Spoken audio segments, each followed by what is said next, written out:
অতিরিক্ত চা খাওয়াটা কিন্তু শরীরের পক্ষে একদমই উপকারী না। তো অতিথি আপ্যায়নে যেকোনো কিছুতেই কিন্তু আমরা ঘরে অতিথি আসলে আগে চা দিয়ে আপ্যায়ন করা হয়। তো আমি মনে করি চা দিয়ে অতিথিকে সম্মান জানানো হয়। তো এই হচ্ছে আজকে কিন্তু সকালে উঠে আজকে আমার জন্য ১ কাপ চা করে নিলাম। সত্যি কথা বলতে কি কয়দিন ধরে কিন্তু আমি অনেকটাই অনিদ্রা করেছি। তার জন্য কিন্তু চায়ের অভ্যাসটা আমার হয়ে গেছে। এখন ভাবছি যে চা খাওয়াটা একটু কমিয়ে দেব। চা খাওয়াটা কিন্তু শরীরের পক্ষে একদমই মানে খারাপ। বাচ্চাদের পরীক্ষা ছিল, মাধ্যমিকের পরীক্ষা। আর অনেক রাত্র করে ওদেরকে পড়িয়েছি। তার জন্য চায়ের অভ্যাসটা আমার হয়ে গেছে। অনিদ্রা জেগে চাটাই খেয়েছি মা ছেলে দুজনই। তো এই হচ্ছে দেখো সকালের কিন্তু বাজারও আমার চলে এসেছে। আজকে বাজারে কি কি এসেছে দেখো, আপেল এনেছে আর কিছুটা বড়ই আর শাকসবজি এতটুকুই ছিল। রান্নাবান্নার জন্য কিন্তু আমি এখনও কিছু রেডি করিনি। তো বাজারটা গুছিয়ে কিন্তু তারপর আমি রান্না করতে যাব।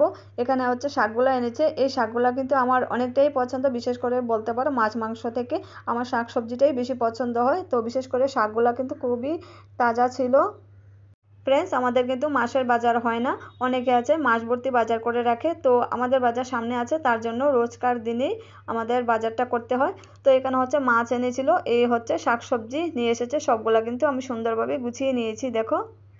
আর এদিকে হচ্ছে আজকে কিন্তু সানডে, তার জন্যই একটু লেট করে রান্নাটা বসাবো, কেননা বাচ্চাদেরও এক্সাম শেষ হয়ে গেছে।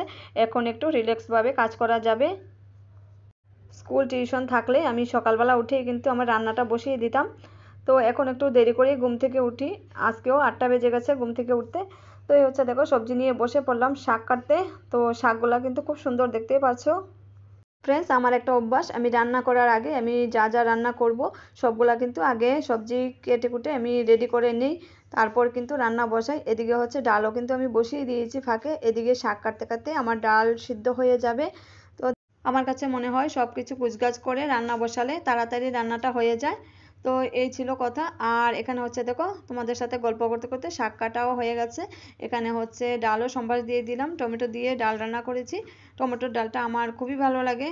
আর এখানে হচ্ছে মাছটা সুন্দরভাবে কেটে পরিষ্কার করে এখন কিন্তু মাছটা আমি সুন্দরভাবে হলুদ লবণ মেখে একটু সুন্দরভাবে ভেজে তুলে নিলাম। আর এদিকে যেহেতু মাছ একটু বেশিই ছিল, তো একবারে ভাজি হয়নি, দুইবার করে আমি ভাজতে হয়েছে। এখন কিন্তু মাছ ভাজা হয়ে গেছে, দিয়ে দেব কিছুটা রসুন আর হচ্ছে তেল দিয়ে। এখন শাকটা আমি সম্বাসের জন্য বসিয়ে দিয়েছি, আমি একসাথেই দিয়ে দিয়েছি সব কিছু। কিছুটা কাঁচা লঙ্কা এখানে আমি ইউজ করেছি। তো কী কী রান্না করছি দেখো, শাক রান্না হয়ে গেল, এদিকে হচ্ছে মাছের চচ্চড়িটাও আমার রেডি হয়ে গেছে, ডালও রান্না হয়ে গেছে। ফ্রেন্ডস, কই 11টায় আমি রান্নাটা বসিয়েছি, এখন কিন্তু প্রায় 1:30টার মতো বাজে। দেখো আমার রান্না কিন্তু প্রায় কমপ্লিট হয়ে গেছে। ফ্রেন্ডস, ভিডিও ভালো লাগলে লাইক কমেন্ট শেয়ার দিয়ে পাশে থেকো। নেক্সট অন্য কোনো ভিডিওতে আসবো। টাটা সবাইকে।